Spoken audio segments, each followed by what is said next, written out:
Hi, this is Army and welcome to my mini vlog.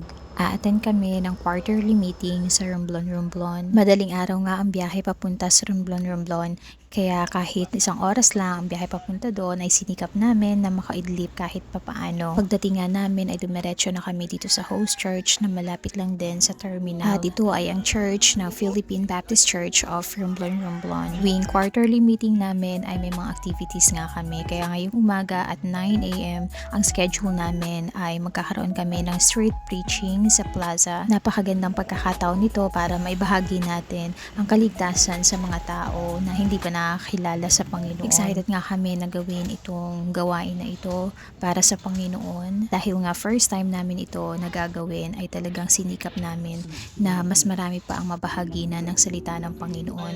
Kaya habang nagkakaroon ng street preaching ay meron na din na bigay ng mga gospel tracts at yung iba naman ay nagpakakaroon ng personal evangelism na sa mga tao na nandun sa paligid. Nakakatuwa nga din dahil yung mga tao na dumadaan doon sa plaza ay talagang umuupo sila at nakikinig. At yung pinakamahalagang part ng street preaching ay meron kaming nakita na nag-respond talaga doon sa mensahe ng Panginoon na kanilang napakinggan. At meron nga isang nanay na lumapit mismo sa amin, umiiyak siya dahil sobra siyang na-bless doon sa mensahe ng Panginoon at tinanggap niya si Kristo sa kanyang buhay. Sobrang saya talaga maglingkod sa Panginoon. Sa gabi naman, ang schedule namin ay worship night at dito kasama natin ang mga members ng church na patuloy silang mapalakas sa salita ng Panginoon at kami din ng mga pastors ay patuloy na matuto sa salita ng Diyos. Kinabukasan ay devotional time namin na dito mas lalo tayong mapapalakas at may encourage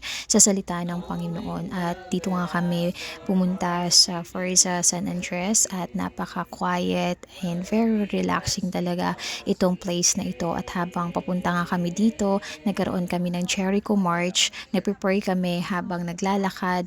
Pinagpe-pray namin yung lugar at yung mga tao na sila ay makakilala talaga sa Panginoon. Nakaka-bless din yung sharing time namin. Ang ganda ng topic na aming pinag-usapan.